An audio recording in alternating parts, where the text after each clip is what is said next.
Türkiyə-Ermənistan münasibətlərində son günlər ciddi yaxınlaşma müşahidə edilir. Bu yaxınlaşmanın məntiqi nəticəsi bugün Ermənistan-Türkiyə sərhədindəki Marqara nəzarət buraxılış məntəqəsinin açılması oldu. Marqara buraxılış məntəqəsi Türkiyə-Ermənistan sərhədi 32 ildən sonra açılıb məlum səbəblərdən 32 ildir. Bağlı olan Türkiyə-Ermənistan sərhədi Ermənistandan Suriyaya humanitar yardım daşımaq bəhanəsi ilə bugün açılıb. Nəzarət buraxılış məntəqəsinin açılması haqda Ermənistan hökuməti qərar verib. Qərarda qeyd edilir ki, Ermənistandan Suriyaya Türkiyə ərazisi ilə humanitar yardım göndərilməsi üçün Marqara buraxılış məntəqəsi martın 21-dən 31-dək açılacaq. Bu qərar Ermənistan Respublikası adından Suriya Ərəb Respublikasına humanitar yardımın daha tez və daha az xərclə çatdırılmasına imkan yaradacaq qərarın əsaslandırılmasında qeyd edilir. Təbii ki, Ermənistan bu qərarı birtərəfli qaydada verməyib. Bunun üçün Türkiyə tərəfinin də razılığı var. Ermənistan Xarici İşlər Nazirinin müavini Van Kostanyanın Marqara sərhəd buraxılış məntəqəsinin açılmasına görə Türkiyəli həmkarlarına təşəkkür etməsi də bunu göstərir.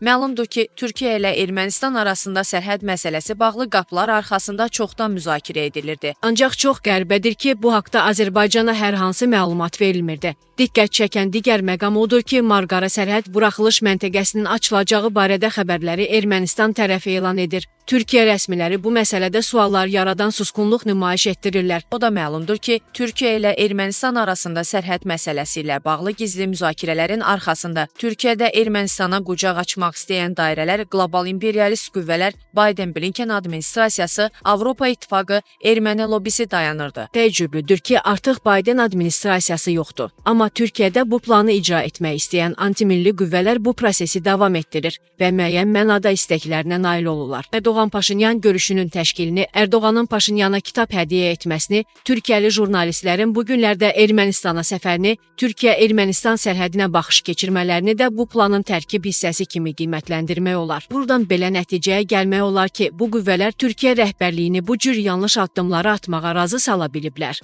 Bu isə Azərbaycan xalqını məyus edir və haqlı hiddət doğurur.